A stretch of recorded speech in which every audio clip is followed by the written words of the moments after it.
What's going on, everybody? In today's video, I'm going to show you how to check two things on your 1990 through 2005 Miata engine that could be costing you efficiency and horsepower. One of them is something that people mess up all the time. It could have been done incorrectly by the previous owner of your car and you don't even know about it. I'm also going to share with you a real story about how I helped one of my followers through messages gain over 70 horsepower at the wheels on his turbo Miata setup without spending any money, without raising the boost, and without buying the expensive parts that his tuner was recommending. I think you guys are going to like this one. I think you're going to enjoy it. My name is Greg Peters. You're watching Car Passion, and let's just jump into it.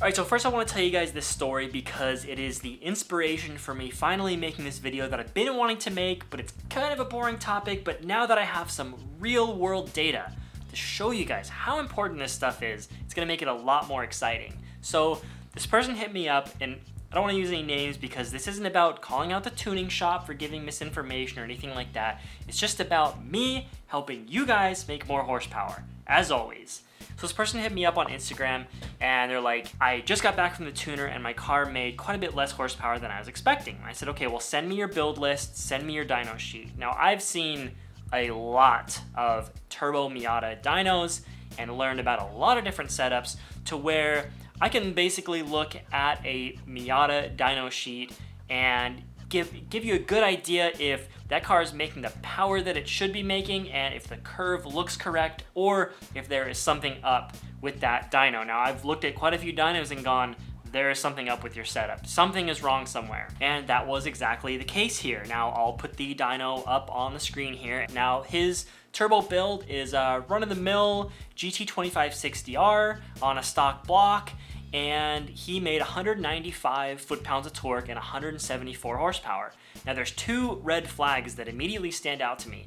Number one, he's making quite a bit more torque than horsepower. Now, on your average Miata turbo setup, the car is going to make approximately the same horsepower and torque, or on quite a few setups, you'll see the car making 10 to 20% more horsepower than torque, not the other way around. And the other thing here is the turbo seems to come on really fast, looks healthy, and then all of a sudden at 4,500, the torque just completely tanks and starts falling really fast, all the way down to 135 foot-pounds of torque at 6,000 RPM. Now, for reference, I'm gonna put on the screen now just the comparison between my old 1.6 liter China turbo setup on 91 octane, and we're gonna overlay the torque curves and look at the difference between those two curves. Look how much more torque my car was making, especially in the higher RPM. Now, the GT2560R is a very good turbo and it's very capable. The torque should not be falling off this fast. So my first thought was, okay, maybe the tuner is using an overly conservative ignition map and he's just got like no timing in it and it's making the power fall off up top. So he sent me his tune, I took a look at the map, everything looked fine there. He said he confirmed the base ignition timing. Now, I will get into that once we go out to the car, but he confirmed his base ignition timing, which means the ignition map itself was good. And I said, okay, what about your cam timing? Have you ever changed the timing belt yourself? And he hadn't. And I said, okay, well, it's possible that the previous owner messed up the timing belt job. So what I want you to do is send me a picture of your cam gears with the engine at top dead center and the crank pulley. And he sent me the cam gears, which, as you can see here, everything lines up correctly. The timing marks line up correctly. There are 19 teeth on the timing belt between the marks on the cam gears, and everything looks good. And this is where people can mess up. So with the cams set up like this at top dead center, the crankshaft also needs to be at top dead center. Cylinder number 1 specifically needs to be at TDC. So take a look at this. The marks on the crank pulley are way off of where they're supposed to be, which means this person set up the timing belt correctly on the cams, but the crankshaft was not in the correct position at that time. So with how far off those marks are, the cam timing is way off. Well, it could be way off. There's another scenario where those marks will not accurately tell you where the crankshaft is, and that's the other thing I'm gonna get into once we go out to the car. I'm gonna show you how to check both these things to make sure your engine is set up correctly. And I basically told him, there's your 50 horsepower, or possibly more. So he fixed his cam timing. He did some virtual dynos, which, compared to the dynos that he did at the shop, were actually very accurate. And if you want to learn more about virtual dyno and how it can be used as a tuning tool, I'll link my video on that down below. But anyways, here are a couple dyno plots from before and after he fixed his cam timing. Now, mind you, this just took some basic hand tools and probably maybe an hour's worth of work to fix. So here's a virtual dyno that he took before he fixed anything, and the car made 171 wheel horsepower, almost the same that it made on the real dyno. 171 wheel horsepower at 16 pounds of boost. So that turbo is working very hard to make only 171 horsepower. And I know that the turbo he has on the car is much more capable than that. Here's the overlay of the virtual dyno after he fixed the cam timing. So what you're looking at here is 180 wheel horsepower. So it's almost the same horsepower, but hold on.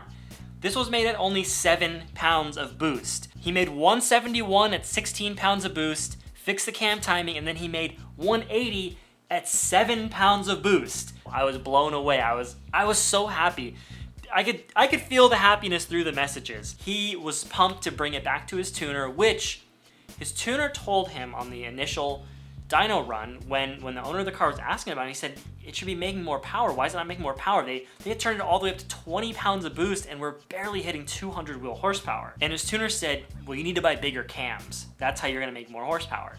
Now, technically, the tuner was not wrong in that it was the cams that was causing this loss of power, but it wasn't the size of the cams, it was just that the cam timing was set up incorrectly. Okay, so check out this dyno on the screen now. This is the dyno of when the car was brought back to the tuner with the cam timing corrected, all the same parts, same fuel, 254 wheel horsepower, and 223 foot-pounds of torque.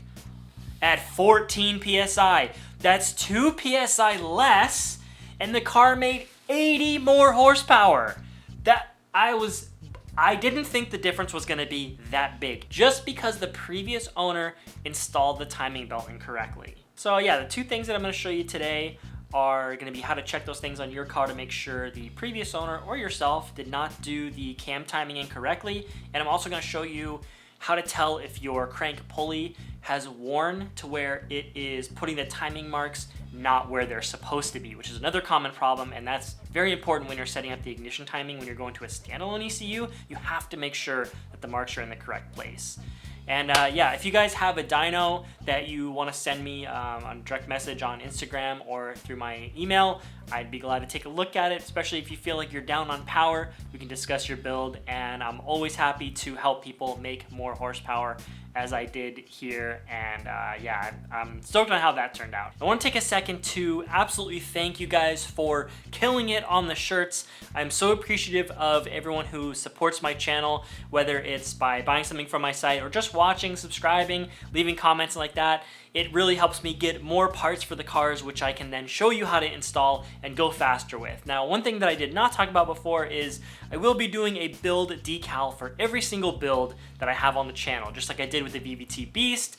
Now, of course, the NB is several months away from getting a finished build decal, but there's no way I'm gonna have a collection like that. And forget about the Miata that possibly helped more people get boosted than any other Miata, and that is Broke and Boosted. Now these are, it's an MF Rex illustration just like the VVT Beast, and we went through many iterations on this to make sure everything was perfect down to the 99-cent hose clamp and pocket-sized intercooler. I think they came out absolutely sick. They are on the website right now if you want to add these to your collection. So anyways, let's grab some tools and head to the NB. All right, so let's head out to the VVT studio. The tiny little classic VVT studio that probably a lot of people don't realize how small it is. I mean, I can almost reach and touch both the walls at the same time in this little thing. And all those boxes you see, they're all full of Miata parts. Some of the boxes are full of boxes of Miata parts, all for future videos. I got a lot of catching up to do. So anyways, let's jump into the engine on the NB. First thing we got to do is move some things out of the way. Now we're going to be checking two things today that relate to each other, but they're also important in their own way. The first thing we're going to be doing is checking to see if the harmonic balancer has slipped. So the harmonic balancer contains an inner part and an outer part. Between those is a rubber ring, and sometimes the bond breaks on that rubber ring, causing the outer part to slip in relation to the inner part. Now, I've actually had this happen on my channel before when I was setting the ignition timing on my friend's Mazda Speed Miata. When you go to point a timing light at your pulley, you can see the timing marks are actually moving when they should be at a stable place. I'm going to jump into why this is important to check a little bit later, but first let's just jump into it and I'm going to show you how to check it. So we're going to get a couple things out of the way here, mainly the intake crossover tube, disconnect your breather, pull your spark plug wires because we are going to be removing the valve cover for the second part of this video, so might as well just get that thing off now. Unplug all your clips, basically anything that's attached to the valve cover. Depending on the year of your Miata, it's going to be a little bit different, but there are very minimal things that are attached to it. One of the pain in the butt things here is that if you have a 1990 through 2000 Miata, you will have to unbolt the ignition coil bracket because that's bolted into the valve cover, but it's really not that big of a deal. Then I'll just loosen all the valve cover bolts. There's a specific order that you want to do these in. You want to crack them loose. I always just do 2 stages. Maybe that's a little OCD, but it can't hurt anything. And if you have a 99 2000 Miata, you will have to pull that cam sensor out because it won't clear the gear when you go to remove the valve cover. Be advised that if your valve cover gasket is old, you are going to want to put a new valve cover gasket on. And you need to pull spark plug number 1. Technically that's the only one you have to pull, but we are going to be turning the engine over, so I definitely recommend pulling out the rest of the spark plugs, otherwise you're going to be fighting the compression of the engine while you're doing that. Can give those spark plugs a little inspection. This one's looking pretty good. If your spark plugs are very white and powdery, that means the engine has been running consistently lean. If they are black and full of soot, the engine has been running consistently rich. Now, if you have a boosted engine, your plugs are probably going to be a little bit more black, especially if you run it really hard often, so it's not necessarily a bad thing. Now grab a 21mm and a ratchet and you're going to put it on that crank nose. Don't forget the transmission will need to be in neutral so you can freely rotate the engine. Now drop a ratchet extension or a screwdriver or something down into cylinder number 1. Make sure it's something that's not going to damage the piston or break and leave something in there. And then rotate that crank pulley until the tool reaches its highest point. You want the piston on cylinder number 1 to be at its highest point, also known as top dead center. Once cylinder number 1 is at top dead center, you're going to go down and check your crank pulley. Now, some Miatas only have a single timing mark on their crank pulley. If you have an engine like that, you want the single timing mark to line up with the T. T stands for top dead center or 0 degrees. If you have 2 marks, like you can see my engine does, you want it to line up just like this, to where that left mark or the most counterclockwise mark, however you want to call it, lines up with the T. If the mark does not line up exactly with the T, that means your crank pulley has slipped or is slipping. For example, if you put cylinder number 1 at top dead center and your timing marks are all the way down there, your crank pulley has slipped. Now, just because the pulley slipped does not mean that you have lost power or something bad's going to happen to your engine. Really, all that means is you can't set the ignition timing. Now, eventually, yes, the crank pulley might come apart if it slips enough and that rubber ring becomes so damaged that it just disintegrates. Now, when you go to a standalone ECU, you have to set up something called the base ignition timing. And there's a lot of confusion surrounding this, and people think, well, if the ECU can tell me what the ignition advance is, what exactly am I setting up here? What does it need to know? If you just plug the ECU into the car, it doesn't actually know what the advance is. It'll spit out a number, but that number is probably not going to be correct. So I'm going to show you guys the order of operations and what it looks like inside Tuner Studio, hopefully to give you a little better understanding of this. And no matter what tuning software you're using, you're going to have similar settings. It's going to look different, but it's doing the same thing. You have the new ECU in your car, the engine is idling, and you have to set the timing on the engine with a timing light to 10 degrees. So you would come in here, go to fixed timing, which means you are now locking the ignition timing. It's not using the map, it is locked at a fixed timing. So you set the engine to 10 degrees, and by putting this also at 10 degrees, you're saying, hey, ECU, you see where the engine's idling right here? That is 10 degrees. So now the ECU has a reference point to base the map off of. So you go back to use table, which means the ECU is now going to switch over to the timing map. I'm going to open up this timing map here, and let's pick a random cell right here, 20.4 degrees. The ECU does not actually know if the engine's at 20.4 degrees, even though it will tell you it does. All it's doing right here is taking your base, which is 10 degrees, and adding 10.4 to it, and you should be at 20.4 degrees. Now the problem arises if you're at fixed timing and you have this set to 10, but with the timing light mechanically on your engine, it was actually at 18 degrees. This timing map is simply just adding 10.4 to whatever the base timing of the engine is. So now, even though this cell says 20.4, you would actually be at 28.4. And that could be a big problem when you install a base map on your engine, which otherwise would be conservative. But if you get your base timing off by like 10, 12 degrees, it advances this entire map by 10 to 12 degrees, and that could cause detonation even on a stock engine. Okay, so that's why it's important that your crank pulley has not slipped. Now let's go to the second part of this video, and that is checking to make sure that your timing belt is set up correctly. You're gonna need to remove one more thing for this, and that is the upper timing cover, and that's done with 4 10mm bolts, and then you can kind of shimmy that thing out. It's a little tricky, but it's flexible, so it just kind of pops out of there. Now that I know my crank pulley hasn't slipped, I can rotate the crank to where cylinder number 1 is at top dead center. Now I know when I line that mark up with the T, cylinder number 1's at top dead center. You can check your cam timing. On the left cam gear in this picture, which is the intake cam gear, the I should be at the 12 o'clock position. And on the right cam gear, or the exhaust cam gear, the E should be in the 12 o'clock position. Why are they not there? Is my engine totally messed up?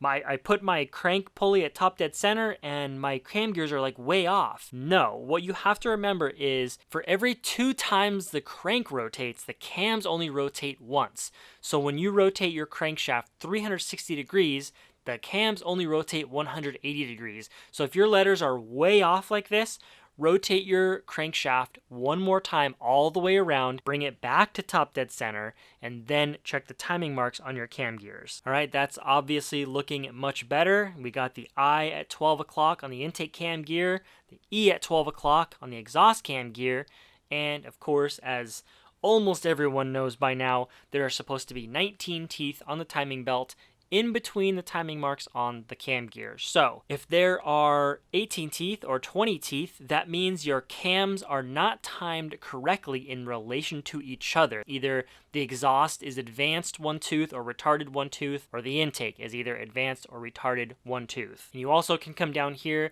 to the timing back plate and make sure that your letters line up here. On the intake cam gear, the E's are going to line up on the back plate. On the exhaust cam gear, the I's are going to line up on that back plate. So that's it for the procedure. Now, if you find that your timing belt was not set up correctly, then it's time to pull those timing covers off and reset up your timing. It's really not that difficult. I got a couple videos on the topic. I'll link those down below. If you find out that your crank pulley has slipped, then it's time to replace that crank pulley. Now, of course, I had to check a couple other things while I was in there, like the valve lash. I want to make sure this head doesn't have to be reshimmed. Don't want to be losing any power there for when if I decide to put cams in this thing.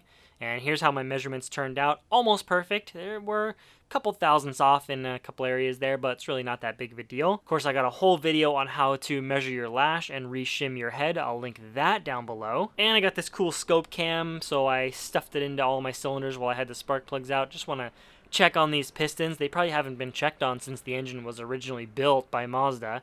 So everything looks normal in here. Got a little carbon buildup on the tops.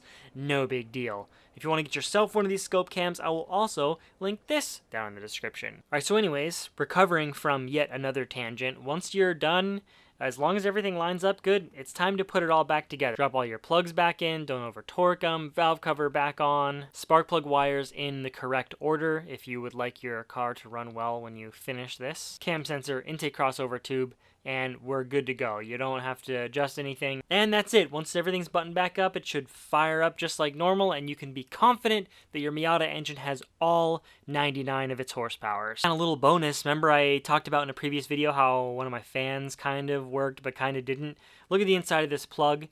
Both of those prongs should look the same, but the plastic on one of them is just like burnt up and melted away. So yeah, that would definitely be the reason why the fan is not kicking on sometimes. Alright, so that was a piece of cake, right? And I hope you guys learned something. I hope you guys are all going to go check your cam timing and crank pulley health after seeing how easy it is and how important it is. Thank you guys so much for watching. Don't forget to smash like if you learned something, subscribe if you are new, and I will see you in the next one.